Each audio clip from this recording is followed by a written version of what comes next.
주시고 우리 연약한 자들 주님의 자녀 삼아 주신 것을 감사합니다.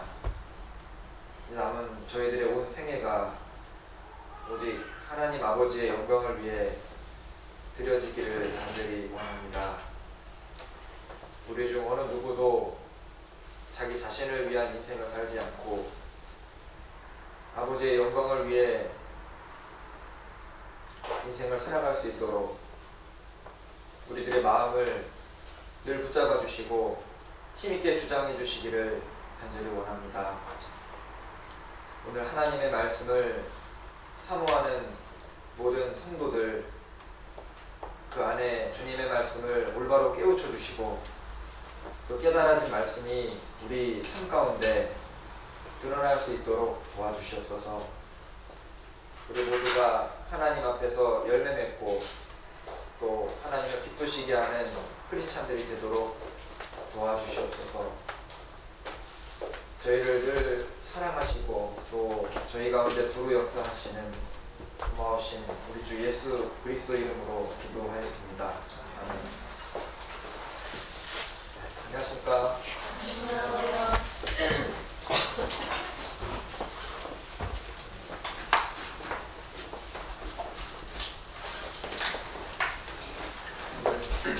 찬양대에서 귀한 찬양을 해주셔서 감사드립니다.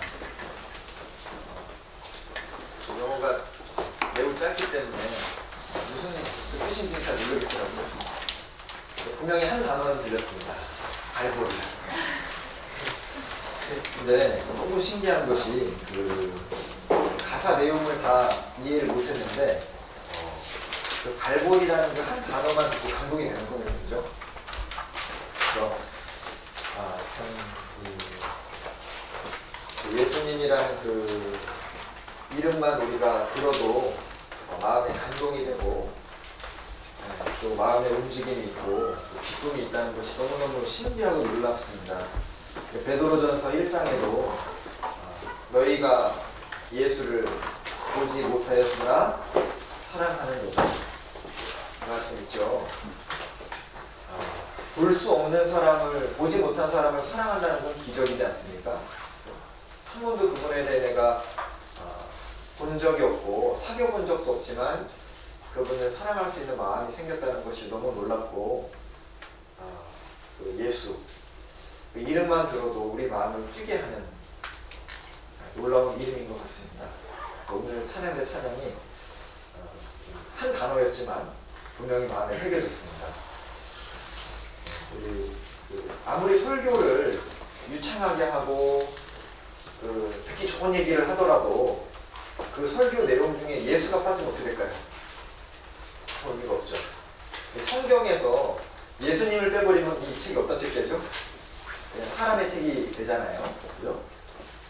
성경의 모든 페이지와 모든 장에는 성경의 총 1189장인데 성경의 모든 장, 모든 페이지를 우리가 보더라도 예수님의 이름을 부를 수 있고 예수를 발견할 수 있잖아요. 됐습니다. 오늘은 시편 32장을 찾아보겠습니다. 시편 32장.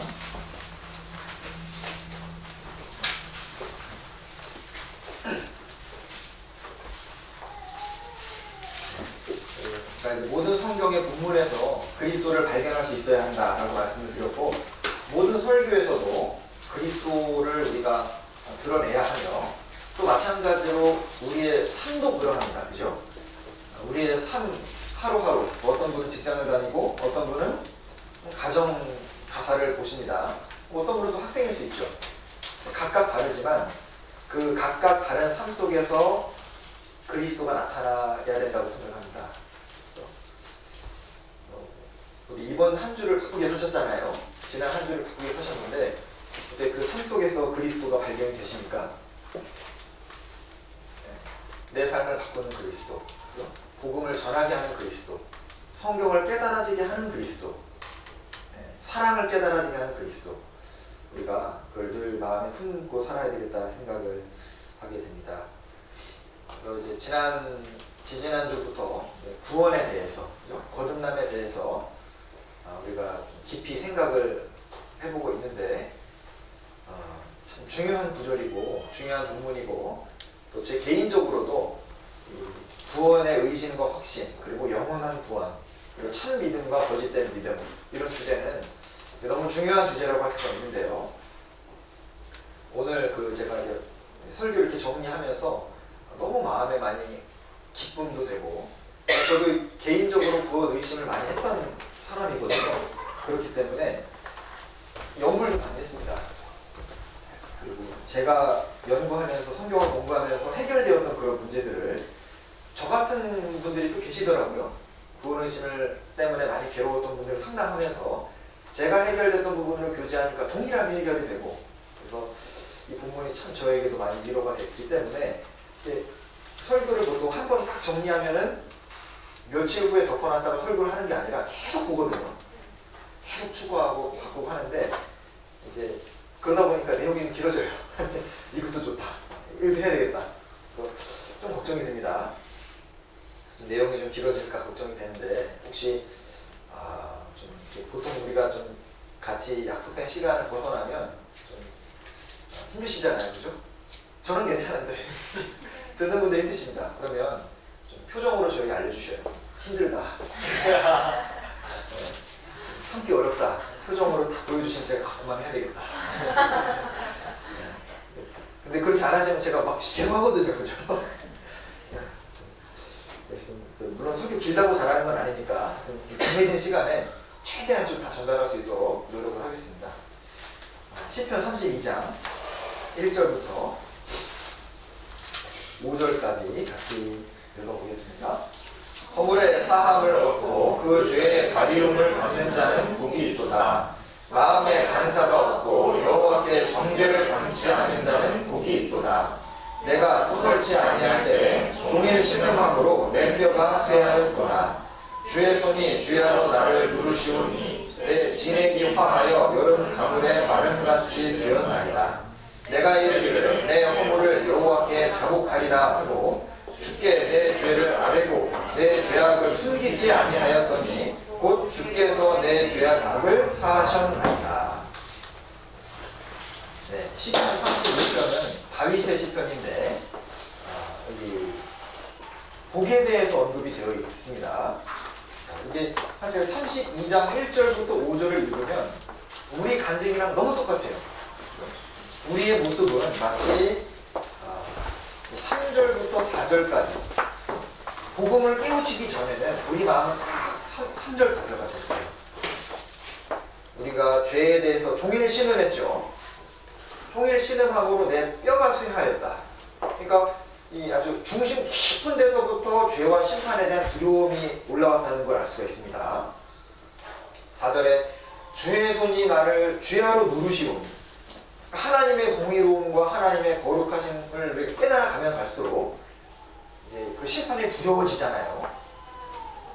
내 진액이 화하여 여름 가물에 마름같이 되었나이다. 너무너무 괴로웠는데 그 5절에 내 허물을 여호와께 자복하리라 하고 주께 내 죄를 아뢰고 내 죄악을 숨기지 아니하였더니 그러니까 죄 말씀과 심판에 대한 말씀을 들었는데도 불구하고 자꾸 자기가 의롭다고 그 자기 죄를 가리우는 사람은 그 복음 못 깨우치잖아요.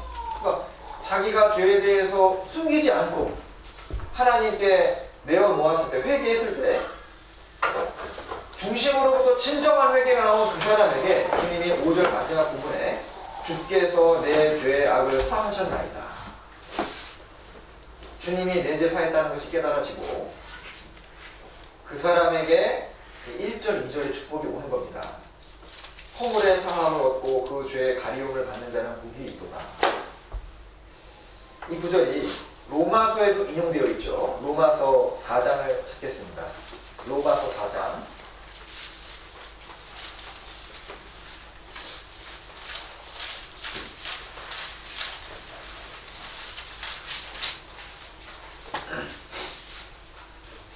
로마서 4장 1절부터 읽어드리겠습니다. 그런즉 육신으로 우리 조상된 아브라함이 무엇을 얻었다 하리요? 만일 아브라함이 행위로서 의롭다함을 얻었으면 자랑할 것이 있으려니와 하나님 앞에서는 없느니라. 성경이 무엇을 말하느뇨? 아브라함이 하나님을 믿음에 이것이 저에게 의로 여기신 바 되었느니라.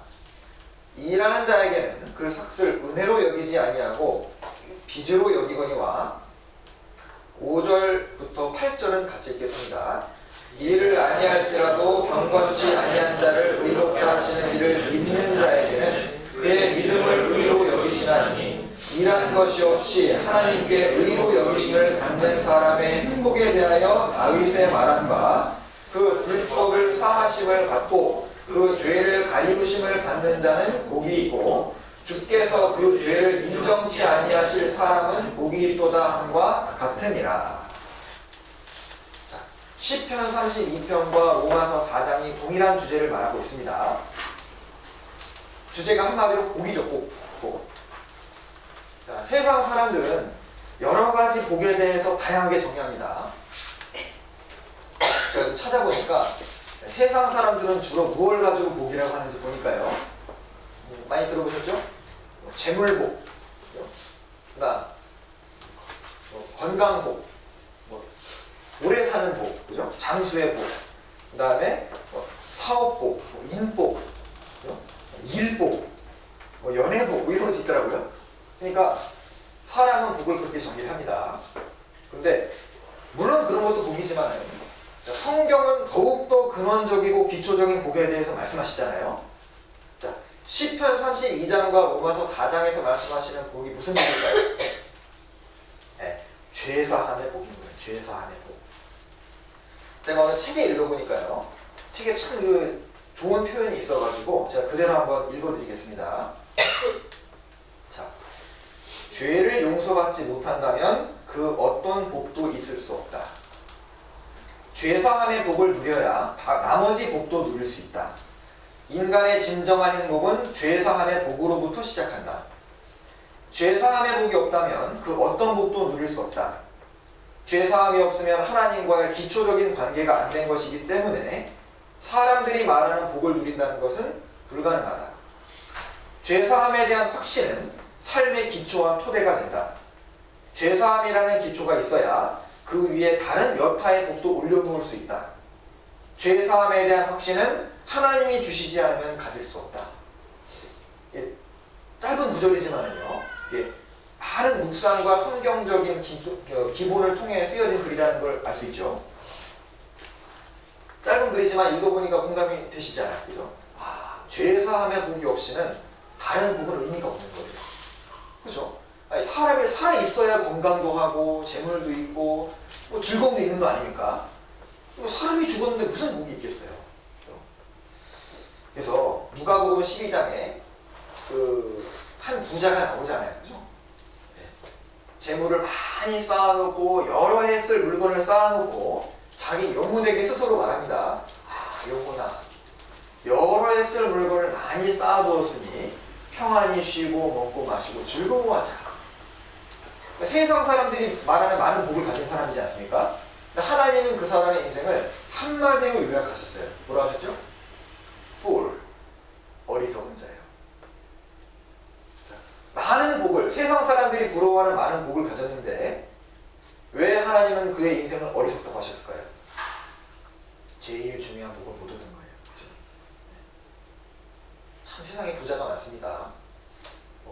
평생 부를 누리다가 성공을 했던 스티브 잡스, 그죠? 그 사람의 인생을 다른 사람들은 성공의 아이콘이다 라고 하지만 하나님은 그의 인생을 한마디로 어리석다고 정의할 거예요. 그래서 이 죄사함의 확신이라는 것은요, 너무 이게 우리에게 중요하다고 할 수 있습니다. 기독교가 아닌 다른 이교도와 철학에서는요, 이 죄 용서에 대한 문제가 의문으로 남아있어요. 불교에서도 보니까요, 제가 찾아보니까 불교에 3불이라는 것이 있답니다. 불가능한 거 3가지가 있는데 그 중에 하나가 뭐냐? 죄를 용서받는 거예요. 불가능하다는 겁니다. 한국에서도 유명한 성철 스님, 그분의 법문에도 그런 얘기가 나와요. 불교에서는 용서라는 말 자체가 아예 없답니다. 그리고 소크라테스도 아시죠? 소크라테스의 어록에 보면 신은 분명히 자비롭기 때문에 죄를 용서하실 건데 그 방법은 정확히 나는 모르겠다. 이런 말이 나옵니다. 그러니까 이 죄 용서에 대한 부분은 사람들이 참 궁금했던 주제인 거예요. 그래서 심지어는 기독교인 중에서도 죄 사함의 확신을 가지는 건 불가능하다, 이렇게 주장하는 사람들이 은근히 있습니다. 대표적으로 장로교가 좀 그런 경향이 있어요. 왜냐하면 장로교에서 주장하는 것은 이제 하나님의 절대 주권으로 완전히 택함 받았기 때문에 사람이 죄 사함을 운운하는 것은, 확신을 말하는 것은 하나님의 권리를, 주권을 침해하는 거다, 이렇게 주장하거든요. 맞는 것 같아 보이는데 아닙니다. 중요한 건 성경이 뭐라고 말하는지가 중요한 거예요. 그죠? 성경은 죄 사함의 확신에 대해서 뭐라고 얘기할까요?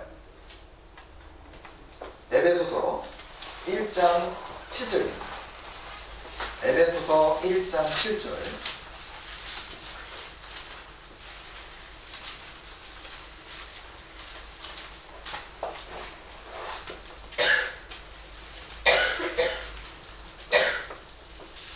같이 읽을까요? 우리가 그리스도 안에서 그의 은혜의 풍성함을 따라 그의 피로 말미암아 구속 곧 죄사함을 받았으니. 영어 성경을 제가 보니까요, 그의 피로 말미암아 구속 곧 죄사함을 받을 것이니입니까? 받았으니입니까? 네? 좀 어려우셔요? 받았으니죠. 영어 성경에 보니까요, We have redemption through His blood, the forgiveness of sins. We have redemption. 우리가 구속을 받았다. 저는 개인적으로 설교할 때 성경 구절을 읽을 때가 제일 안심이 돼요. 왜냐하면 잘못 전달될 리는 없잖아요. 제가 개인적인 의견을 말하면 혹시 그게 좀 잘못 말한 거 아닌가 싶은데 성경 구절 읽을 때 자신 있어요. 사실이니까. 골로새서 1장 볼까요? 에베소서, 빌립보서, 골로새서 1장 6절, 1장 14절입니다.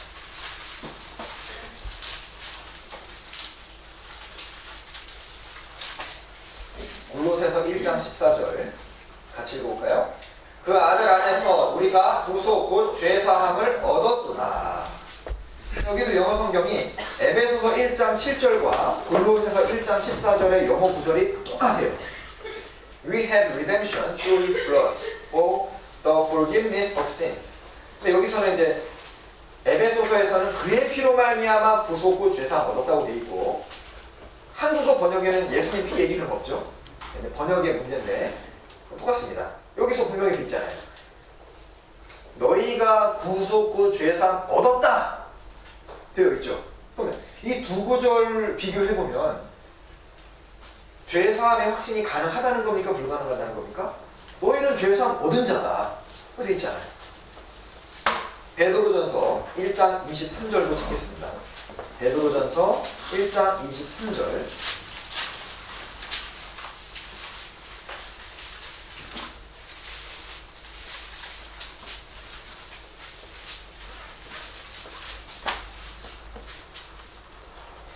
같이 읽어볼까요? 너희가 거듭난 것이 썩어질 씨로 된 것이 아니요 썩지 아니할 씨로 된 것이니 하나님의 살아있고 항상 있는 말씀으로 되었느니라. 여기 너희가 거듭난 것이죠. 영어 성경에 having been born again. 자, 이것은 이미 거듭난 겁니까? 아니면 진행되고 있는 겁니까?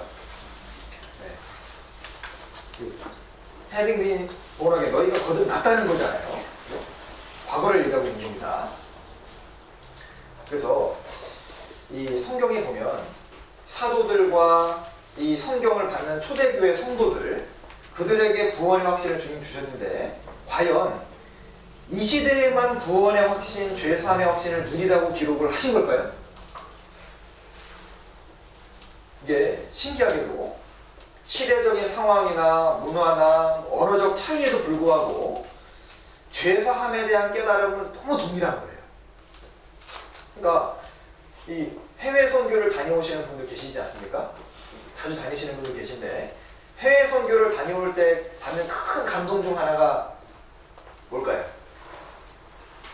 내가 믿고 있는 거랑 똑같다는 거예요. 만약에 내가 믿은 복음이랑 다르면 감동이 될까요? 안 될까요? 감동이 될 수가 없잖아요. 뭐 영국에서 전한 복음, 한국에서 전한 복음, 중국에서 전한 복음, 아프리카에서 전한 복음 똑같이 전했는데 똑같이 깨닫는 거예요. 너무너무 신기하잖아요. 그죠? 그러니까 이 수백 년 전 크리스찬의 책들이 지금 읽어도 공감이 되고 철로역정 읽으면 공감이 되잖아요. 찬송가가 사실 간증이지 않습니까?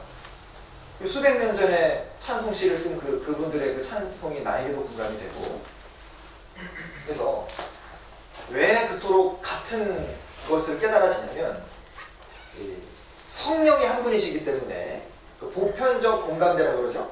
보편적 공감대는 성령이 주신 것이기 때문에 사도들이 깨달았던 그 죄사함, 사도시대 이후를 속사도시대라고 하거든요. 속사도시대의 가르침을 받은 그 성도들도 죄사함의 확신을 동일하게 믿었다는 겁니다. 그래서 아브라함도 다윗도 심지어 히스기야도 나랑 똑같은 죄사함의 확신을 누린 거예요. 이사야 성경에 나의 모든 죄는 주의 등 뒤에 던지셨나이다 말씀하시죠? 이사야에서 38장에 그 고백이 히스기야가 하는 고백이거든요. 내가 깨달으라 똑같이 나와요. 네. 정말 그 1000몇백 년 전, 2000몇백 년 전이죠. 이사야 시대는. 그러니까 그 BC 700년 전에 그 히스기야도 내랑 깨달은 게 똑같은 거예요. 주께서 내 영혼을 사랑하사 멸망의 구덩이에서 건지셨고 나의 모든 죄는 주의 등 뒤에 던지셨나이다. 그 표현 속에서 뭘 발견하십니까? 아직 죄 사해 주신 지 애매하면 그런 표현 쓸까요? 아니죠. 그래서 과거 크리스찬들만 그런 죄 사함의 확신을 누린 것이 아니라 하나님은 마지막 때를 살고 있는 우리에게도 죄 사함의 확신 가운데 살아가기를 원하셨다는 걸 알 수가 있는 겁니다. 1660년도에 그 이제 살았던 청교도 토마스 브룩스라는 분이 쓴 책 중에 원문 그 책 제목은 Heaven on Earth. 우리말로 볼까요? Heaven on Earth. 이게 원문 제목, 책 제목인데요. 우리말로 번역을 이렇게 해놨는데 참 좋은 번역인 것 같아요. 책 제목이 지상에서 누리는 천국이에요. 어제 천국을 살고 계십니까? 하루하루가 천국이에요? 너무 좋죠? 그러니까 이 세상에서 누리는 천국은 무엇부터 옵니까? 죄사함의 확신부터 오는 거예요. 그러니까 내 죄가 사해졌다는 그 확신이 있는 그 사람은 지상에서도 천국을 누릴 수가 있는 겁니다. 그 책 한번 읽어보십시오. 아주 오래된 책인데요. 하여튼 공감이 됩니다. 그래서 내가 구원을 확신할 때 내가 진짜 하나님 자녀가 됐구나. 내가 확실히 거듭난 것이 아주 분명하구나. 그걸 느낄 때 세상에서의 고난도 견뎌낼 수가 있고, 그리고 정상적인 그리스도인의 신앙생활을 위해서 구원의 확신이 필요하고 중요하기 때문에 하나님께서는 이걸 우리에게 주시기 원하셨던 거예요. 디모데후서 1장 12절입니다.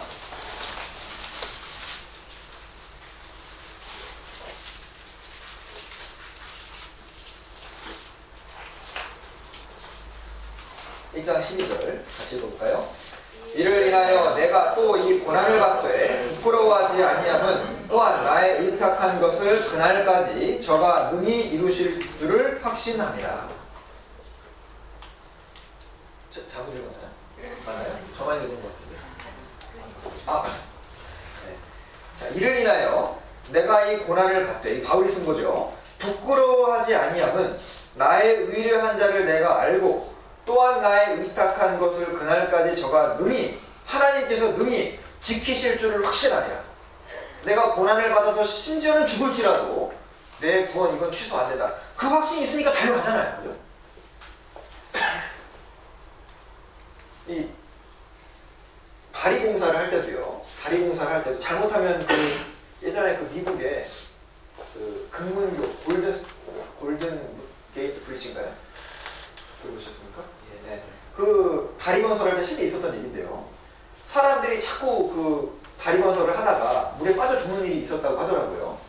고민을 하다가 비용을 많이 들여서 떨어져도 죽지 않는 그물을 밑에 이제 설치를 하고 나서 공사를 진행했다고 하는데, 그 그물을 설치한 이후에 빠져 죽지 않은 사람이 안 생긴 것은 물론이고, 아무도 죽지 않은 건 물론이고, 공사 기간이 훨씬 단축됐다는 그런 기록이 있거든요. 왜 그럴까요? 불안불안하니까 이 공사가 제대로 안 되는 거예요. 근데 떨어져도 안 죽는다, 확신이 있으니까 아주 힘있게 일을 했거든요. 그죠? 그래서 이 바울도 그러했고, 구원의 확신이라는 것은요, 우리가 담대하게 생을 살아가고 고난을 견디는데 꼭 필요하다는 걸 알 수가 있습니다. 그래서 어떤 사람들은 말하기를, 뭐 사람이 거듭나는지 안 나는지 어떻게 하냐, 뭐 죽어봐야 안다, 뭐 수십 년 교회 다니는 사람도 가끔 그렇게 얘기하거든요. 그 본인이 경험을 안 해봐서 그런 거예요. 천주교에서도 구원의 확신은 불가능하다고 가르칩니다. 추정의 죄에 해당이 돼요. 죽어야 할 죄거든요. 왜냐면 계속해서 미사에 참여를 해야 되고, 참여하지 않으면 파문이라는 것도 그렇게 생긴 거잖아요. 그죠? excommunication. 그러니까 교황의 권리가 막 왕보다 위에 올라갈 때 왕도 파문시켜버리잖아요. 왜? 그러니까 왕이 꼼짝 못하는 이유가 뭡니까? 파문이라는 것이 그 예배 의식에 참여 안 시켰다는 거거든요. 너 지옥 간다 그거니까. 그러니까 구원의 확신을 누릴 수 없는 것이 다른 종교에 많은데요, 성경은 다르게 말하고 있는 겁니다. 마태복음, 몇 구절을 더 구체적으로 보죠. 마태복음 9장. 제가 개인적으로 너무너무 좋아하는 말씀인데요, 마태복음 9장 2절입니다.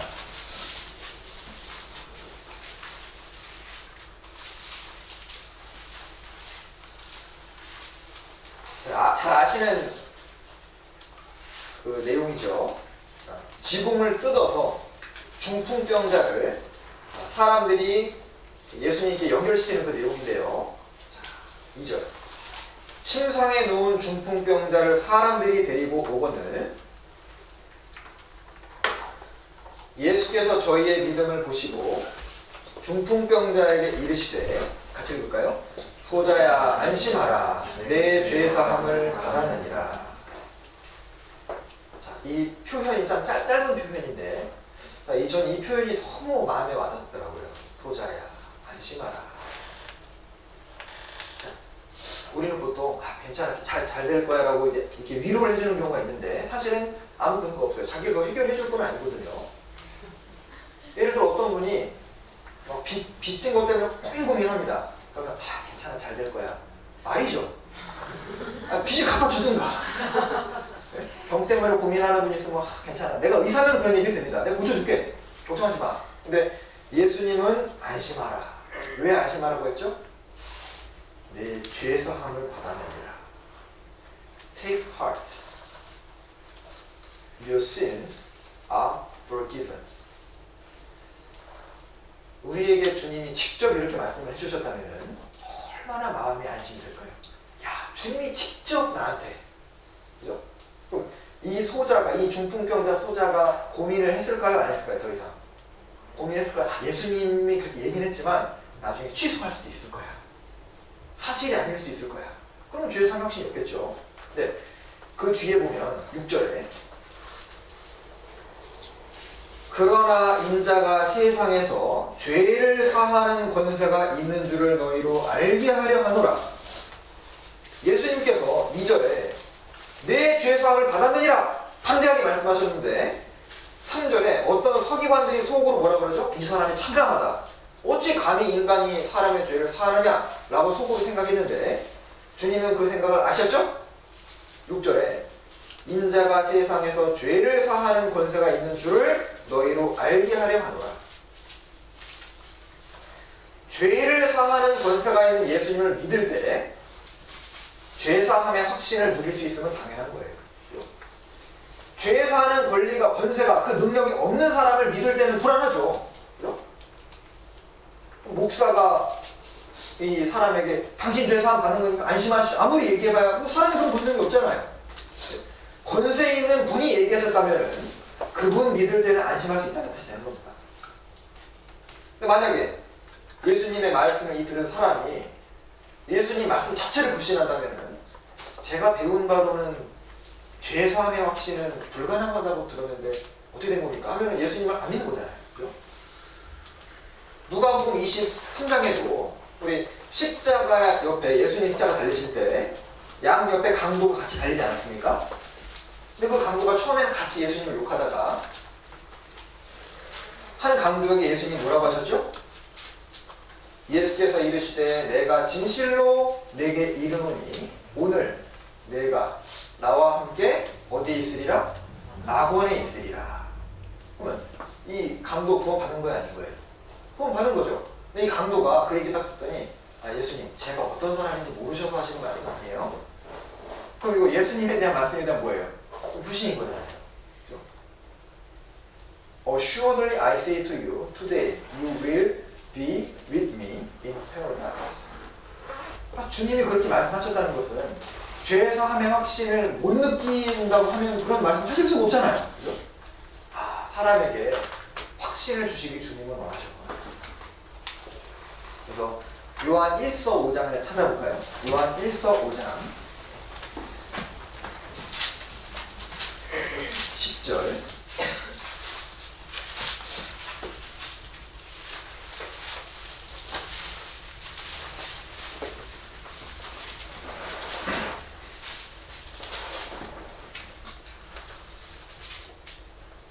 같이 볼까요? 하나님의 아들을 믿는 자는 자기 안에 증거가 있고 하나님을 믿지 아니하는 자는 하나님을 거짓말하는 자로 만드나니 이는 하나님께서 그 아들에 관하여 증거하신 증거를 믿지 아니하였습니다. 주님은 분명히 내 죄가 사해졌다고 선언하셨는데 내가 그 사실에 대해서 의심하고 불신한다면 마치 그 십자가 옆에 강도에게 약속하셨는데 저는 예수님이 그렇게 말씀만 하셨지만 저는 그걸 못 믿습니다. 그 얘기랑 똑같은 거잖아요. 그게 뭡니까? 예수님을 거짓말하는 사람으로 만드는 거예요. 거짓말하지 마세요. 어떻게 죄가 사해집니까? 그죠? 그래서 하나님은 불가능한 일을 약속하시는 분이 아닌 걸 알아야 돼요. 디도서 1장 2절에 영생의 소망, 이 영생은 거짓이 없은 하나님이 영원한 때 전부터 약속하셨다고 되어 있죠. 거짓이 없은 하나님이 약속하신 것이고 말라기에도 나 여호와는 변혁지 아니하나니 나는 바뀌는 분이 아니다. 그래서 죄사함의 확신과 구원의 확신은 가질 수가 있습니까? 없습니까? 있다는 거예요. 13절, 5장 13절입니다. 중요한 말씀이죠. 어떤 분이 구원의 확신은 자기가 모른다라고 하도 웃기면 이거 딱 찾아주셔요. 13절 같이 읽어볼까요? 내가 하나님의 아들의 이름을 믿는 너희에게 이것을 쓴 것은 너희로 하여금 너희에게 영생이 있음을 알게 하려 함이라. 자, 내가 여기서 내는 요한입니다. 사도 요한이 지금 교회들에게 편지 쓰고 있는 내용이거든요. 내가 하나님의 아들의 이름을 믿는 너희, 즉 사도 요한이 구원받은 사람들에게, 성도들에게 쓴 편지인데 쓴 것은 이 요한일서를 쓴 목적은 그 뜻이죠? 뭐라고요? 너희로 하여금 너희에게 영생이 있음을, 다시 말해 죄사함을 받았음을, 너희는 구원을 받았음을 알게 하려 합니다. 어떻게 한다고요? 알게 하려 한다는 거예요. 뭐 알 수가 있다는 겁니까? 없다는 겁니까? 알 수가 있잖아요.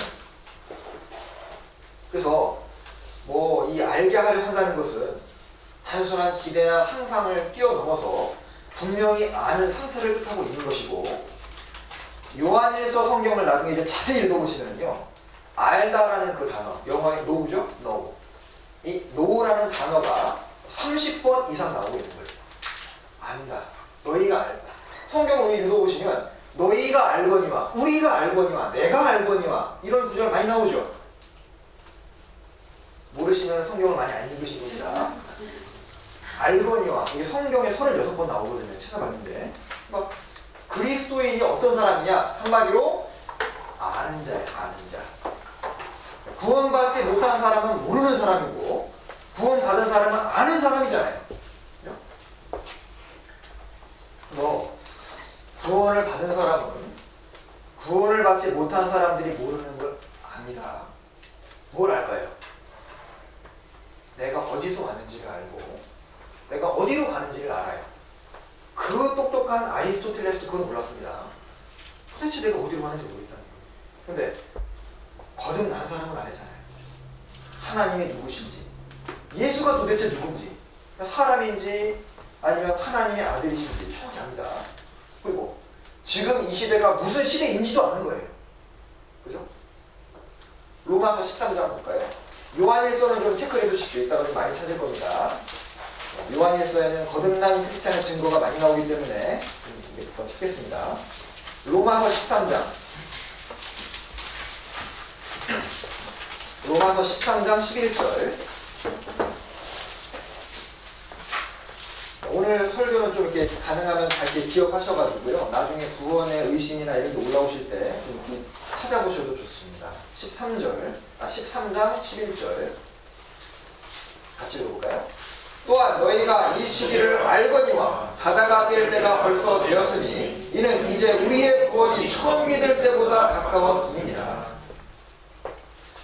너희가 이 시기를 알거니와, 거듭난 크리스찬은 지금이 무슨 시기인지를 아는 사람이에요. 거듭 안 한 사람 뭐라고 얘기합니까? 아, 이 세계가 영원히 될 거다. 좋은 세계가 올 거다. 거듭난 사람은 우리 구원이 처음 믿을 때보다 여기서 구원은 몸의 구원입니다. 예수님이 재림하셔서 우리가 아예 몸이 변화돼서 올라가는 그 구원을 말하는 거죠. 우리가 영혼 구원이라는 게 다른 표현입니다. 성경에 이런 표현들이 많은데 예를 들어 몇 개를 좀 찾아보겠습니다. 요한일서 아까 제가 체크를 하자고 말씀드렸는데 요한일서 몇 구절을 쭉 볼까요? 요한일서 2장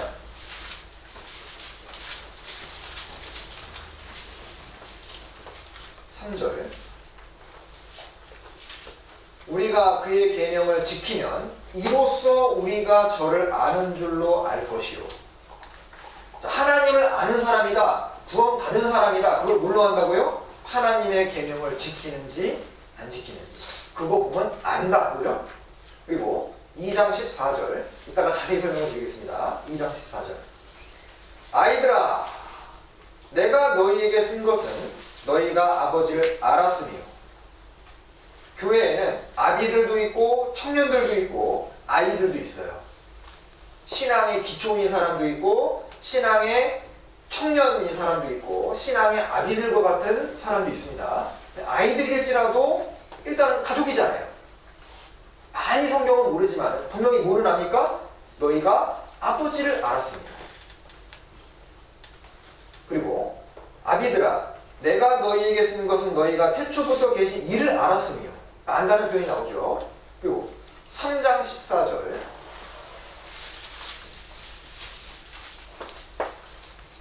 3장 14절 같이 읽을까요? 우리가 형제를 사랑함으로 사망에서 옮겨 생명으로 들어간 줄을 알거니와 사랑치 아니하는 자는 사망에 거하느니라. 자, 어떤 한 사람이 사망에서 옮겨 생명으로 들어갔다는 것은 다시 말해 구원받았다는 뜻이죠. 그 사람이 구원받았는지 안 받았는지 뭐 구분한다고요? 형제를 사랑함으로 안다는 거예요. 정말 거듭난 사람이면 형제를 사랑하는 마음 신기하잖아요. 아프리카 선교 가셔도 한 번도 못 본 사람인데 좋은 거예요. 저도 런던 처음 왔을 때 5개월 전에 처음 봤거든요. 좋아요. 네. 뭐 옥스포드, 캠브리지에서 옵니다. 왜 볼까요? 좋은 거예요.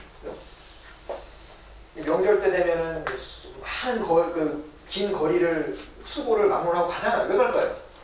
사랑하니까. 이유가 없잖아요. 그리고 19절에 18절 19절입니다. 이로써 18절 자녀들아, 우리가 말과 혀로만 사랑하지 말고 오직 행함과 진실함으로 가자. 이로써 우리가 진리에 속한 줄을 안다. 그러니까 시간 관계상 다 찾아볼 수는 없지만 이런 표현들이 많은 거예요. 그래서 구원을 받았는지 안 받았는지 그리스도인은 자기에게 영생이 있다는 것을 확인해 볼 수 있도록 되어 있습니다. 고린도후서 13장에도 너희가 믿음에 있는지 너희 자신을 시험하고 너희 자신을 확증하라. Examine yourselves. 너희 자신을 시험하고 테스트 yourselves라고 되어 있죠. 그러니까 이그자민하고 테스트할 수 있기 때문에 하라는 얘기잖아요. 시험이 안 되고 확인이 안 되면 확인하라는 얘기를 할 수가 없잖아요. 확인할 수가 있도록 되어 있습니다. 나도 확인할 수 있고 상대방도 어느 정도 확인은 가능해요. 바울 사도가 데살로니가 전서 1장 4절에도 뭐라고 얘기하셨죠? 사랑하는 하나님의 사랑하심을 받은 형제들아, 너희를 택하심을 아노라. 바울이 무슨 하나님이 아니잖아요. 뭘 가지고 알았을까요? 구원받은 사람에게는 분별력이라는 것이 있는 거예요. 자기가 구원을 받았는지 안 받았는지 점검이 되고 다른 사람도 어느 정도 분별이 됩니다. 그게 분별이 안 되면 큰일 나는 거예요. 욥기 12장에 입이 식물의 맛을 변별함 같이 귀가 말을 분별하지 아니하느냐. 입이 만약 혀가 이 잘못된 음식인지 아닌지를 구별 못하면 큰일 나잖아요. 막 먹을 테니까. 그러니까 분별력을 딱 주셔가지고 우리 몸을 지키게 해주시잖아요. 그러니까 우리 귀도 구원받은 하나님 분별력 주셔서 어떤 사람이 와서 간증하는데 좀 거듭난 사람이 아닌 것 같아. 그 분별 되면 안 돼요. 뭐 교만해서 그런 게 아닙니다. 분별력이라는 게 와 있기 때문에 세상에 설교도 많잖아요. 많은 설교가 있고 많은 책이 있습니다. 기독교 서점에 가보면 책이 얼마나 많은지 몰라요. 다 옳은 책인가요? 거듭난 사람은 거듭난 사람이 쓴 책을 기가 막히게 찾아냅니다. 찾는 책이 달라요. 설교도 아무 설교나 듣는 게 아니라 음식도 먹다가 이상하다 탁 했잖아요. 그러니까 말씀을 듣다고 이상하다 그러면 이렇게 문제가 돼서 못 듣는 거예요. 본인이. 경험 있으시죠? 그래서 이 하나님이 우리를 위해서 분별력을 주님 주셨다는 걸 알아야 됩니다. 그래서 주변 사람들이 혹시 거듭남에 대해서 좀 점검해봐야 된다. 사랑하는 사람이 그렇게 얘기할 수 있잖아요. 그것도 우리가 들을 필요가 있다는 걸 알 수가 있습니다. 그리고 이 자기에게 영생이 있는 것을 확신할 수 있도록 되어 있는데 반대로 성경은 확신만 할 것이 아니라 잘못된, 그러니까 근거 없는 확신에 대해서도 경고하고 있다는 걸 알아야 돼요. 무조건 확신하는 것이 아니라 마태복음 7장과 누가복음 13장에 또 말씀 있잖아요. 나더러 주여 주여 하는 자마다 천국에 다 들어갈 것이 아니요. 그 말씀 하신 목적은 구원 받아도 확신할 수 없다. 그 목적으로 기록된 것이 아니라 잘못된 확신, 막연한 확신. 왜냐하면 잘못되고 막연한 확신이 있는 그 사람은 더 이상의 그 구원에 대한 구도의 과정을 정지해버리는 거예요. 그래서 저도 상담할 때 참 조심하는 부분이 그겁니다. 확실히 구원 받으셨네요. 누가 그렇게 할 수 있어요? 그죠? 잘못하면 아주 돌팔이 되는 겁니다. 그죠? 의사가 자기가 잘못 진단해가지고 죽을 사람인데 내가 내 지식으로 해봤더니 맞네요. 걱정하지 마셔요. 안 되는 거죠. 네. 근거 없는 확신도 우리가 주의해야 된다는 걸 알 수가 있죠. 그래서 이 마태복음 7장과 누가복음 13장에 그 천국문 앞에서 아주 강한 확신이 있었거든요. 근데 그 사람들이 쫓겨나는 그 모습 보고요. 왜 성경에 그런 구절들을 여러 기록해 놓으셨냐면 지난주에도 주일 설교 때 말씀드렸죠? 사도행전 8장에 마술사 시몬, 그 사람 어땠어요? 전심으로 믿고 따라다니고 심지어 세례도 받고, 근데 너는 거듭나지 않았다고 베드로가 얘기했잖아요. 그래서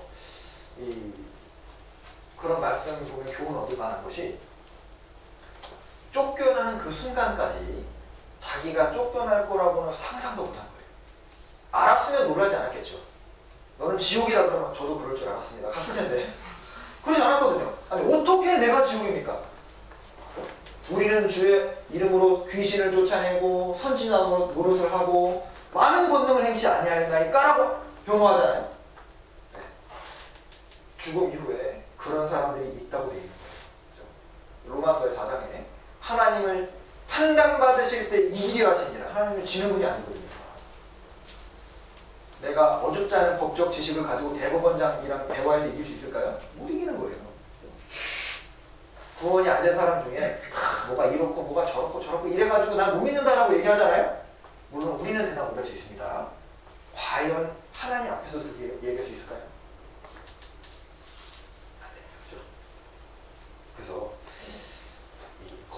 선지자의 특징 자체가 예레미야 6장에 보면 예레미야 시대가 딱 우리 시대랑 비슷해요. 이스라엘이 멸망하기 직전 시대거든요. 그 직전 시대에 거짓 선지자가 막 너무너무 많이 나온 거예요. 예레미야 6장 14절에 그들이 내 백성의 상처를 어떻게 고쳐주죠?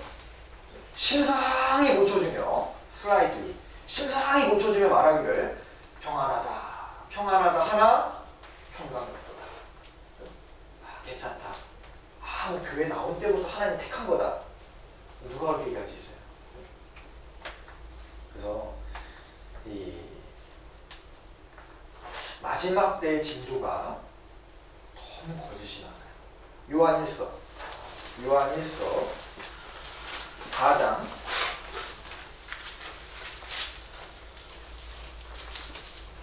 1절 같이 읽죠. 사랑하는 자들아 영을 다 믿지 말고 오직 영들이 하나님께 속하였나 시험하라. 많은 거짓 선지자가 세상에 나왔습니다. 자, 거짓 선지자가 조금 나왔습니다. 아니죠? 얼마큼요? 많이 나왔습니다. 그러면 요한일서가 기록되는 시대하고 우리가 지금 살고 있는 시대하고 언제가 더 마지막 때죠? 당연히 우리 시대입니다. 근데 마태복음 24장에 마지막 때 징조 중 하나 대표적인 게 뭐죠?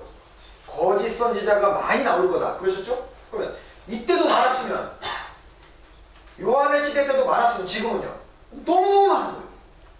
너무 많습니다. 거짓이. 심지어는 진리를 찾기가 너무 어려운 거예요.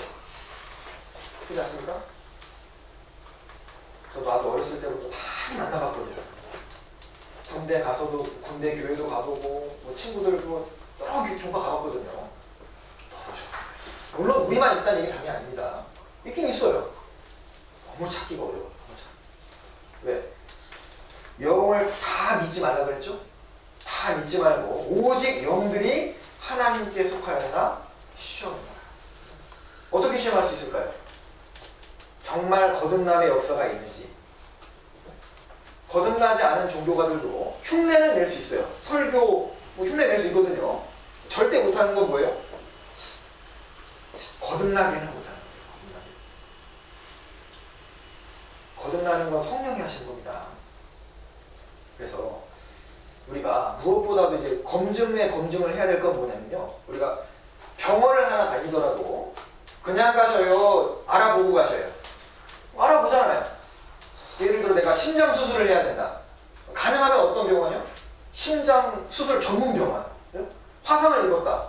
화상 환자를 전문적으로 하는 병원이 있거든요. 알아보잖아요. 그러니까 이 교회가 제대로 된 교회인지 하나님의 말씀을 제대로 전하는지 따져보고 그걸 검증해야 되고, 두 번째는 뭘 검증해야죠? 내 건강이 올바른지 그렇지 않은지 그걸 검증해야죠.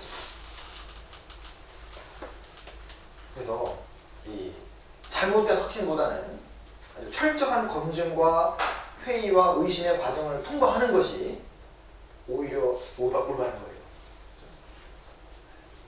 그래서 어떤 교회는 의심하면 뭐 믿음이 약하다고 의심 버리라고 막 이렇게 하는데요.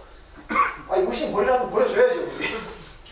실제로 이게 의심이 없어져야 문제가 해결돼야 의심이 자동으로 없어지는 거잖아요. 그죠? 네. 그게 중요한 겁니다. 그래서 자, 구원받은 그리스도인의 증거가 좀 여러 가지입니다. 오늘 좀 주제가 그건데요.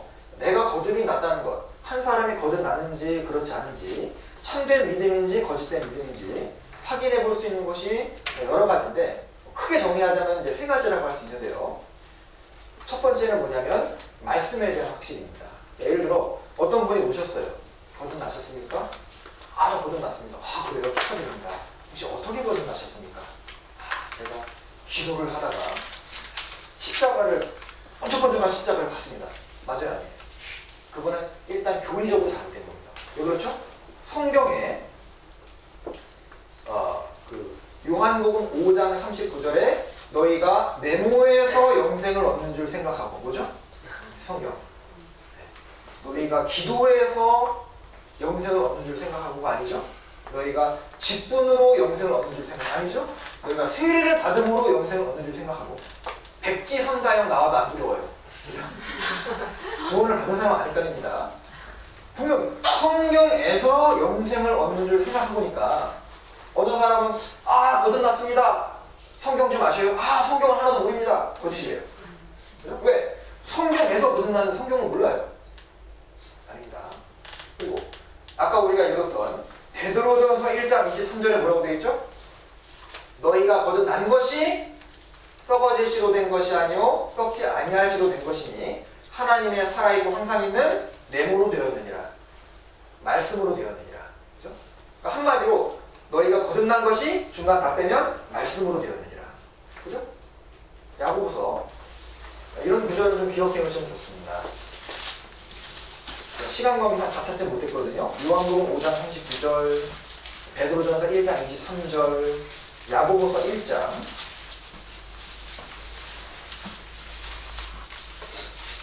야고보서 1장 18절입니다.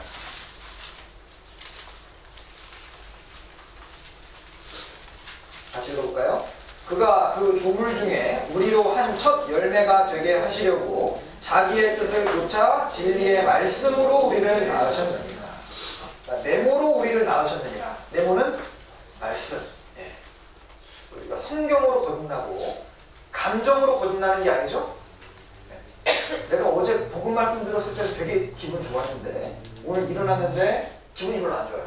부모님 취소됐고 그게 아니죠?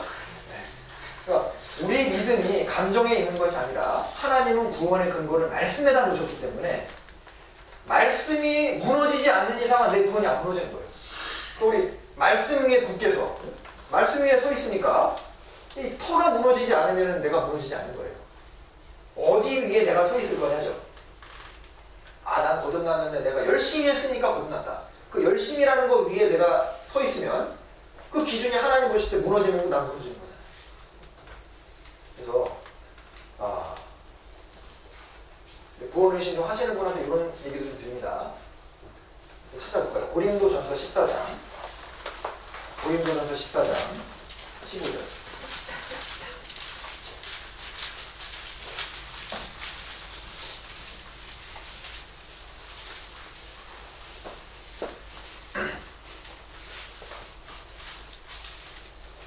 같이 읽어볼까요?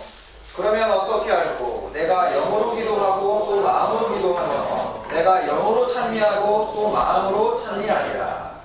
여기 보시면 자, 영으로 기도하고 또 마음으로 기도하며 내가 영으로 찬미하고 또 마음으로 찬미하리라. 이 구절에 의하면 영이랑 마음이랑 같은 거예요? 다른 거예요? 다르죠? 똑같으면 굳이 이렇게 또 이런 표현을 할 필요가 없는 겁니다. 그러니까 내가 구원받은 거는 영이 구원받은 거예요? 마음이 구원받은 거예요? 영이 구원받은 거예요. 영은 구원받았어도 마음은 어때요? 바뀝니다. 내 마음 어떻게 한 번도 바뀐 적 없어요? 계속 바뀌어요. 여자의 마음을 갈 때라 이런 얘기도 있는데 여자 마음은 갈 때예요? 아니죠. 네. 처음 이제 결혼할 때는 사랑을 막 죽어도 사랑하겠다고 했는데 다툴 때도 있고 마음 상할 때도 있는 거잖아요. 사람 마음은 바뀌는 겁니다. 환경에 따라서. 근데 영은 바뀌지 않거든요. 그래서 잠언 28장에도 자기의 마음을 믿는 자는 미련한 자예요.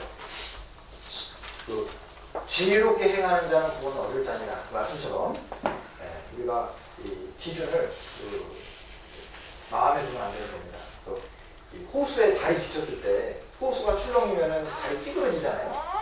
달 자체가 찌그러진 건 아니지 않습니까?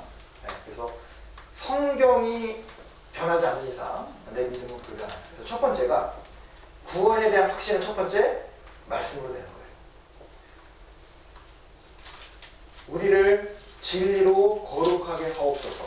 아버지의 말씀은 진리입니다. Your word is truth. 아버지의 말씀이 진리죠. 변치 않는 하나님. 거짓이 없으신 하나님. 그래서 하나님이 영생에 대한 언급을 하실 때 나는 거짓이 없다는 걸 연결해 놨거든요. 사람들이 불안해할까봐 말씀하신 겁니다. 자, 그리고 그럼 말씀의 근거가 맞으면은 그러면 그 사람 100% 구원이냐? 그것도 그런 겁니다. 첫 번째 증거가 말씀이고 말씀과 교리. 교리적으로 맞아야죠. 성경적으로 맞아야죠, 구원이. 어떤 사람은 교리는 확실해요. 말씀 확실히 압니다. 예수님 나는 죄인이었는데 태어날 때부터 죄인이었는데 하나님의 아들 예수 그리스도께서 우리 죄를 위해서 돌아가심으로 죄를 영원히 사했다. 솔직히 그거는 교회 안 다니는 사람도 배워서 아는 사람도 있어요. 제가 그런 가짜를 너무 많이 만나봤어요. 직장생활 할 때 학생들을 데려다 이제 상담을 하면요, 뭐 예전에 알고 있었다는 거예요. 근데 구원받지 않은 아이들하고 사는 똑같습니다. 전혀 다르지 않아요. 그래서 그런 얘기를 하면요, 제가 좀 뭐라고 했어요. 거짓말하지 마. 왜냐면 어떻게 거듭 확신이 난 사람이 그 구원받지 않은 친구들에게 초조하는 거예요. 똑같습니다. 가는 곳이 다르면 가는 길도 다른 거예요. 천국과 지옥이 비슷해요? 전혀 달라요? 완전히 다르잖아요. 그럼 완전히 다른 장소를 가는 그 두 사람의 가는 길이 비슷할까요? 비슷한 길을 가다가 한 사람은 천국, 한 사람은 지옥 갈까요? 아닙니다. 가는 곳이 다른 사람은 가는 길도 다르게 됩니다. 그래서 정말 거듭난 그 길을 걸어가는 그 사람은 세상 사람들이 보고 알 수 있도록 되어 있는 거예요. 철로역정에도 그 성도가 가는데 뭐 사람들이 계속 비웃거든요. 허영의 시장에 들어왔을 때 허영의 시장에 있는 사람들이 그 사람을 깜짝 놀랐다고 되는 거예요. 말도 다르고 입은 옷도 다르고 다 하는 거예요. 그래서 이론적으로는 자기도 모르게 속을 수 있습니다. 그래서 하나님께서는 또 하나의 증거를 주셨어요. 사람이 거듭났느냐 그렇지 않느냐, 두 번째 증거가 훨씬 더 강하고 확신한 증거예요.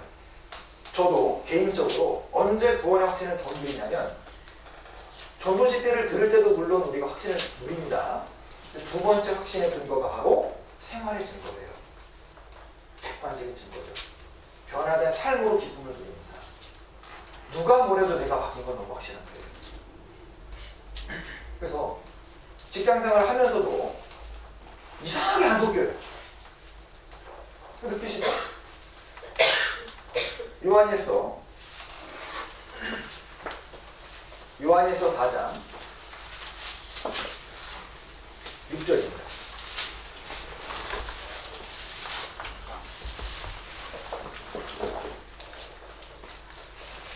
요한일서 4장 6절 같이 읽어볼까요? 우리는 하나님께 속하였으니 하나님을 아는 자는 우리 말을 듣고 하나님께 속하지 아니하는 자는 우리의 말을 듣지 아니하나니 진리의 영과 미혹의 영을 이로써 아느니라. 자기는 구원을 받은 사람은 나는 세상에 지금 안 속했다는 것을 알고 있어요. 나는 세상으로 갈 수가 없다.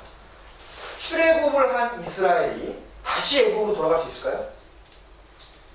홍해바다 건너서 어떻게 갈 거예요? 헤엄쳐서 갈 겁니까? 못 갑니다. 거듭이 정말 난 사람은 신기하게도 나는 세상에 더 이상 못 돌아가. 잠시 있을 수는 있어요. 근데 마음의 갈등이라는 게 되도록 되어 있는 거예요.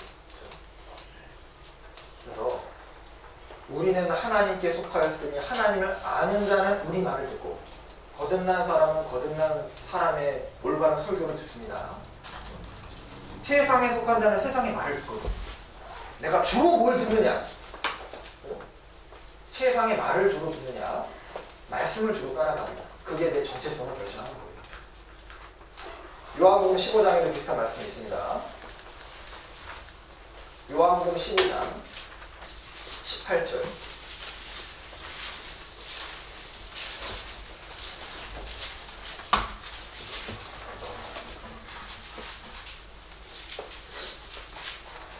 (18절) (19절) 같이 읽을까요?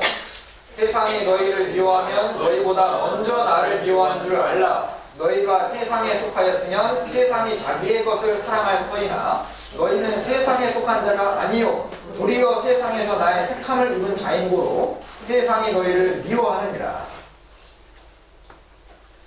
거듭난 사람은 우리가 물론 이제 집단생활, 독립생활 하진 않잖아요. 같이 삽니다.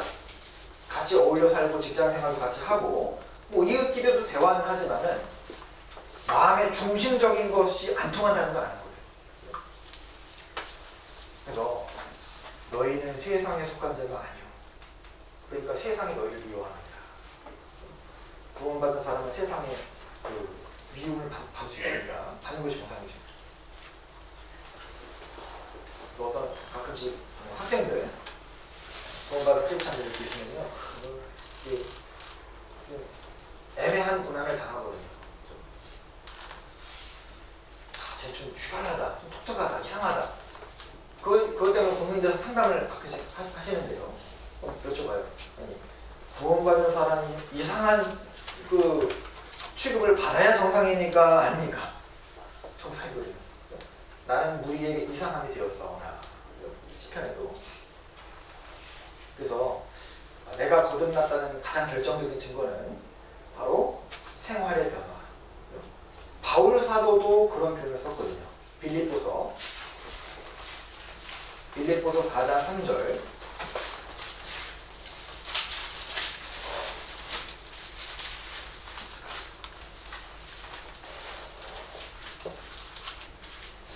같이 읽어볼까요?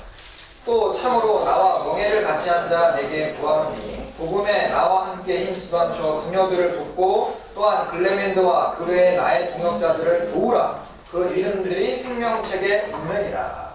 자, 그 이름들이 생명책에 있느니라. 자, 이런 표현은 참 사실 위험한 표현이죠. 생명책에 이름 기록되면 어디 갑니까? 천국에 가잖아요. 예를 들면 이렇게 쓰는 거예요.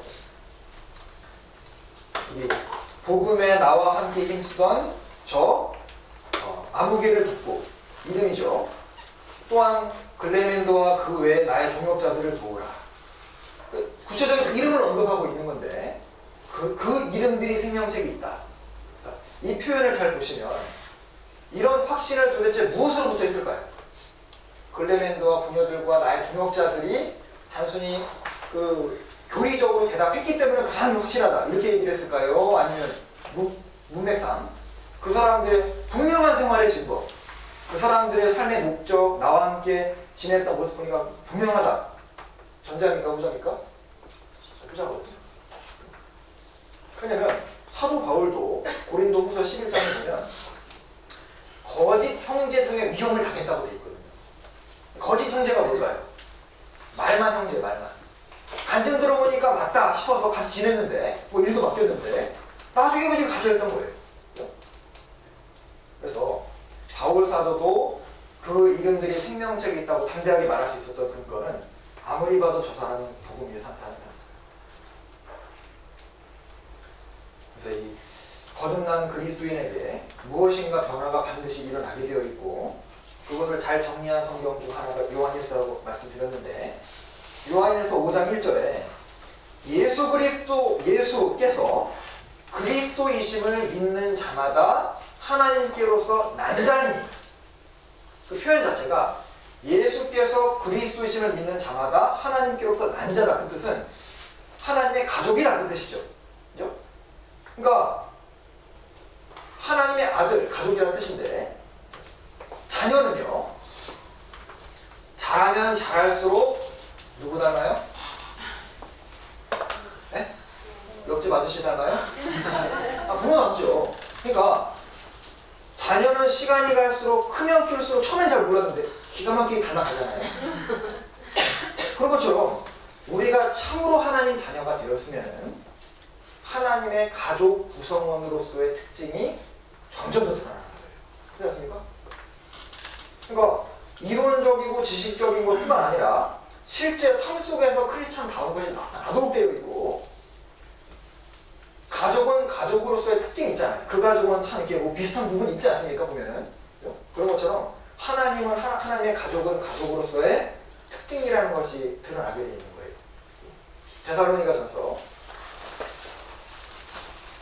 데살로니가전서 1장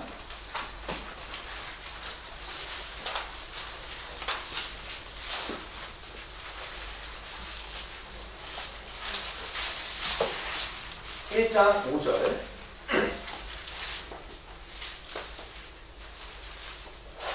5절 같이 읽을까요? 이는 우리 복음이 말로만 너희에게 이른 것이 아니라 오직 능력과 성령과 큰 확신으로 된 것이니 우리가 너희 가운데서 너희를 위하여 어떠한 사람이 되는 것은 너희 아는 바와 같으니라. 우리 복음이 말로만 너희에게 이른 것이 아니다. 복음은 교리문답으로만 끝나는 게 아니라 그 이상의 것이 있다는 거예요. 그죠? 뭐가 있다고 했습니까? 능력과 성령과 큰 확신. 그래서 말로만 확인해서 거듭난다 그런 얘기는 우리가 하기 어려운 거예요. 그죠? 지켜봐야 되는 거예요. 가족이면 가족으로의 특성이 드러납니다. 5살, 10살 되니까 이거 아빠 모습이 점점 나타나거든요. 얼굴에서. 어때요? 아들 맞다. 알 수 있잖아요. 네. 그래서 하나님께서 이제 피할 수 없는 증거라는 것을 우리에게 주셔서 우리가 동질감을 느끼게 해주고, 때로는 나는 구원받았다고 나도 생각했는데 신앙생활을 아무리 거듭해도 1년, 2년이 지나도 자꾸 거듭난 분이랑 잘 안 섞이거든요. 자꾸 공감이 안 되고, 말씀 듣는 시간은 자꾸 나는 좀 하품만 나오고 시계만 보고, 그러면 이제 보니까 내가 좀 뭔가 좀 안 섞이니까 좀 다른 사람이 아니다. 하나님이 그런 의심은 그분을 위해서 일부러 주신 거예요. 왜? 그런 의심을 느껴야 문제를 심각하게 생각하고 다시 그거 해결할 거잖아요. 그죠? 하나님이 우리 몸에 통증을 주시고 뭔가 신호를 주신 것은 우리를 위해서잖아요. 빨리 고치라 이거죠. 더 심각해지기 전에. 우리가 그런 감각을 활용해서 돌아보고, 그죠? 때로는 권고하고, 히브리서 성경에도 너희는 돌아보아. 하나님의 은혜에 이르지 못하는 자가 있을까 두려워하고, 두려워해야 되잖아요.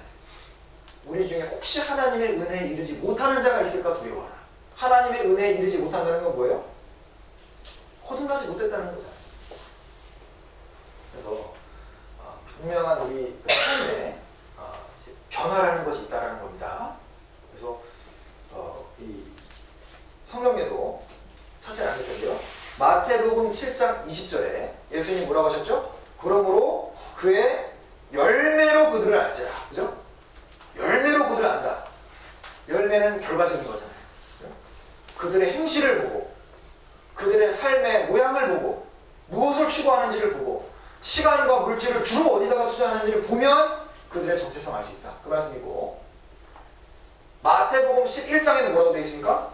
지혜는 그 행한 일로 인하여 옳다함을 얻느니라. 말로 얻는 게 아니죠. 행한 일로 인하여 옳다함을 얻느니라. 내 행실을 자세히 조사해봐야 되는 거예요. 잠언 20장입니다. 제가 이렇게 말씀으로 읽고 넘어가는 건 나중에 찾아보시면 꼭 좋겠습니다. 잠언 20장 11절.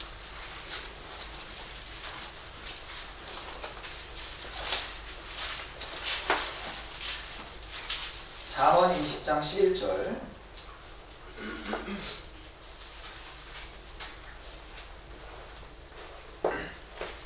같이 읽어볼까요? 비록 아이라도 그 동작으로 자기의 품행에 청결하며 정직한 여부를 나타내느니라. 비록 아이일지라도 무엇으로 자기의 정직함을 나타내죠? 동작으로 자기의 품행에 청결하며 정직한 여부가 드러난다. 따라서 정확히 구원을 받았다면, 구원받은 지 얼마 안 되었을지라도 드러난다는 거. 알 수 있도록 되어 있는 거예요. 신명기 32장 33장에도 이스라엘이여 너희는 세상에서 구별된 자다. 돋보이는 자다. 그죠? 너를 열방 중에 하나로 여기지 아니하리로다. 그 말씀 있죠. 그래서 이 구원을 정확히 받았다면 나이가 어린 초등학생이라 할지라도 하여튼 뭔가 티가 나는 거예요. 그래서 신약 성경이 말씀하고자 하는 게 도대체 뭡니까? 신약 성경이 말하는 바는 거듭난 사람은 반드시 변한다. 그 진리로부터 출발하는 거예요. 나는 도무지 안 됩니다. 그럼 신약 성경이 필요가 없는 겁니다. 신약 성경은 거의 영적인 내용이거든요. 그래서 그 사람의 외적인 변화가 그 사람이 내적으로 어떤 변화가 있었는지를 말해주는 거야. 외적인 변화, 그 사람의 외적인 변화는 분명히 마음속에 변화가 있었기 때문에 겉으로 드러난다는 걸 알 수 있습니다. 그래서 심지어 하여튼 신약 성경의 모든 크리스찬이 다 변했잖아요. 나는 예외다. 예외 없습니다. 나도 변하게 돼 있는 거예요. 예수님 십자가 옆에 못 박혔던 강도 있죠? 거듭난 강도. 그 구원받은 강도도요. 심지어 그 구원받은 강도 그 짧은 시간에 거듭나고 죽기까지 짧았죠? 그때도 변해요. 보세요. 마태복음 27장에 보면 구원받은 강도가 구원받기 전에는 어떻게 합니까? 이와 같이 예수를 같이 욕하더라. 같이 욕했거든요. 근데 예수님 돌아가시는 모습을 자세히 보고 그 하시는 말씀을 듣다 보니까 딱 깨우친 거예요. 아, 저분은 메시아구나. 그래서 예수님께 자기의 영혼을 부탁하죠. 소망을 하늘에 둔 겁니다. 당신의 나라에 임하실 때 나를 생각하소서. 내가 나와 함께 낙원에 있으리라. 구원을 약속하셨죠? 그러니까 그 인생이 바뀌는 거예요. 그래서 오히려 그 예수님 욕하는 자기 그 동료 옆에 있는 사람을 꾸짖잖아요. 하늘 변화 아닙니까? 그리고 어떤 분은 뭐 까짓거 죽기 전에 누가 믿느냐 하는데 그거 쉽지 않습니다. 죽기 전에 나도 믿기 쉽다 말하는 분 있는데요. 보십시오. 그 구원받은 강도는 예수님이 기적을 행하실 때 믿은 게 아니에요. 그죠? 예수님이 아무 힘없이 비참하게 돌아가실 때 그분을 메시아로 믿는 건 진짜 어려운 겁니다. 그렇지 않아요? 예수님의 제자들은 예수님이 십자가에 못 박히셨을 때 다 어디 갔어요? 다 도망갔어요. 기적 행할 때는 막 우리를 예수님 오른편 왼편 세워달라고 막 그렇게 얘기했지만은 가장 주님 연약하실 때 그때 믿는 건 결코 쉬운 게 아니고 또 예수님의 복음을 깨닫고 나서 자기 십자가에서 뛰어내리게 해달라고 부탁했나요? 자기의 현실 문제를 해결해달라고 부탁 안 했거든요. 그러니까 그 강도는요. 우리가 생각보다 훨씬 더 믿음이 큰 사람이라는 걸 알 수 있고 모든 사람이 예수님을 떠나고 조롱했을 때 예수님을 믿은 사람이에요. 그렇지 않습니까? 그러니까 우리 믿음이 참된 믿음이라는 것은 우리 모임을 누군가 비방할 수도 있고 그죠?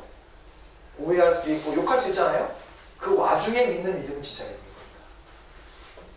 그러니까 때로는 우리 교회가 오해를 받고 뭐 말도 안 되는 얘기 하는 사람도 있잖아요. 그런 걸 허락하시는 이유가요. 우리 믿음이 참되다는 걸 증명해주는 거예요. 그래서 예수님을 만나고 변화되지 않은 사람은 아무도 없습니다. 막달라 마리아도 변화됐죠? 삭개오도 변화됐습니다. 예수님 만나자마자 내가 잘못 가진 재산을 나눠주겠다고 했잖아요. 사마리아 여인도 변화됐죠? 동네 사람들에게 전도하고 그리고 1950년도에 에콰도르에 선교사로 갔다가 순교당한 일어나십니까? 짐 엘리엇 아시죠? 짐 엘리엇이 거듭나고 나서 그 쓴 글에 보면 에콰도르에서 전도하다 선교하다가요 아주 나이 어린 그 소녀 몸을 파는 그 어린 아이를 딱 마주친 그때 마음속에 들었던 생각이 뭐냐면 저런 어린 소녀와 함께 내가 관계를 갖느니 죽어버리겠다 이런 글을 써놨어요. 뭐냐면 구원을 받으면 양심이 각성이 돼요. 죄에 대해서 단순한 후회가 아니라 아주 죄를 증오하고 죄를 가능한 안 지려고 그러고 혹 죄를 졌으면 고통이 느껴집니다. 그래서 나는 혹시 버리지 못한 죄에 대해서 고통을 느끼고 있는지 아니면 은밀한 질풍을 느끼고 있는지 그게 또 나의 정체성이었습니다. 정말 거듭난 사람은 죄에 대한 거부감과 극복력을 갖고 있어요. 그래서 그리스도 안에 있는 그 사람들의 그 영적인 증거들이 이제 많이 기록되어 있는데요.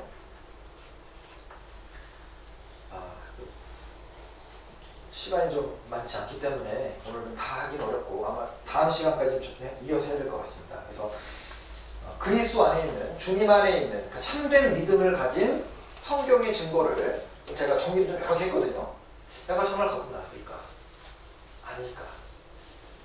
어떤 그 시험 종이 같은 것들이 있잖아요. 이게 뭐 산성인지 염기성인지 종이 딱 대보면은 색깔 티 나잖아요. 그런 것처럼 하나님은 그런 그 시험지를 우리에게 주신 겁니다.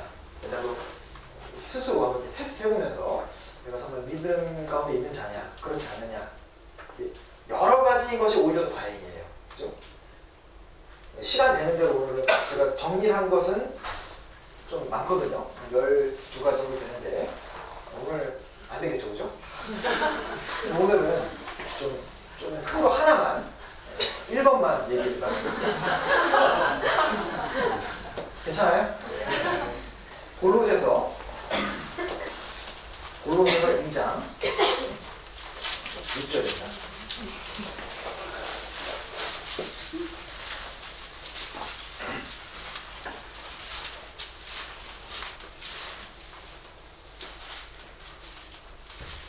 골로새서 2장 6절 같이 읽을까요?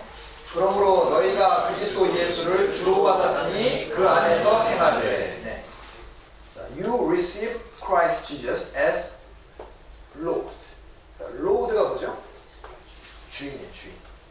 거듭난 사람은 예수님을 무엇으로 여깁니까? 단순한 하나님, 사람으로서 예수님이 아니라 나는 그분의 종이 되었구나. 그걸 신비하게도 깨달을 수 있는 힘이 와 있는 거예요. 그래서 성령으로 아니하고는 그리스도를 주라 할 수 없느니라. 그죠? 내가 그리스도를 주라고 부른 이유는 성령이 나에게 깨우쳐 주신 거거든요. 베드로전서 3장에도 너희 마음에 그리스도를 주로 삼아 거룩하게 하고, 우리 마음에 예수 그리스도께서 주님으로 딱 들어오시는 그때가 있는 거예요. 참된 믿음, 성령을 통한 그 믿음 자체는 예수님이 내 인생의 주가 되심을 깨우쳐 주시고, 그리고 죄사함이 깨달아진 그 사람은 그것으로 그치지 않고 그리스도를 자기 주를 딱 삼게 되는 겁니다. 고린도전서 12장을 찾아보죠.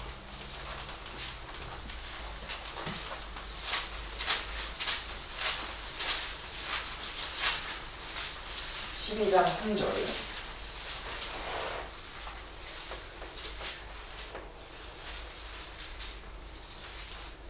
그러므로 내가 너희에게 알게 하노니 하나님의 영으로 말하는 자는 누구든지 예수를 저주할 자라 하지 않고, 같이 읽죠. 또 성령으로 아니하고는 누구든지 예수를 주시라 할 수 없느니라. 구원받았다는 증거는 교리문답, 질문 몇 개 하고 끝나는 것이 아니라 그리스도의 주제성, 그걸로 나타나게 되어 있거든요. 질문을 드려보죠. 예수 그리스도는 여러분들에게 누가 되십니까? 그리스도는 당신에게 누구입니까? 그 질문이 그 사람의 정체성을 결정하는 거예요. 마태복음 16장 13절에 사람들이 인자를 누구라 하느냐 질문하셨죠? Who do people says the Son of Man is? 그리고 마태복음 16장 15절에는 사람들이 예수님에 대해서 이러이러하다 하더이다. 그러니까 너희는 나를 누구라 하느냐? What? Who do you say that I am? 너희는 나를 누구라고 하느냐? 베드로가 대답합니다. 주는 그리스도시요 살아계신 하나님의 아들이십니다. 주라고 고백했죠? 바요나 시몬아 내게 복이 있도다. 이를 내게 알게 하시는 혈육이 아니요 하늘에 계시는 아버지십니다. 성경에 제자들은 예수님을 한 번도 예수라고 부른 적이 없어요. 하나같이 주라고 불렀습니다. 수백 번. 왜? 예수님과 함께 다니면서 그분의 신성을 보고 기적을 봤기 때문에 차마 그분의 이름을 부를 수 없었던 거예요. 이분은 주시구나. 그래서 사람들이 어떻게 말하느냐가 아니라 내가 예수님을 어떻게 생각하느냐. 그래서 예수님의 구주 되심과 주 되심은 분리 자체가 불가능한 거예요. 예수님을 구주로 받은 그 사람은 예수님을 주로 받게 되어 있고, 우리의 그 삶 속에서 나는 하나님의 그냥 소유가 되었다는 것을 인정하는 그 사람이 참된 믿음을 가졌다는 증거가 되고, 그 소유권을 확실히 인식을 하잖아요. 그러면 예수님께서 우리 삶을 지배하신다는 것을 당연하게 생각합니다. 성경에 예수님의 그 주되심, 그래서 거부하는 사람들이 있었거든요. 그것을 하나님은 성경에서 원수라고 표현하십니다. 믿지 않는 사람의 대표적인 표현이에요. 이것만 좀 정리해 보겠습니다. 누가복음 19장. 누가복음 19장 27절입니다.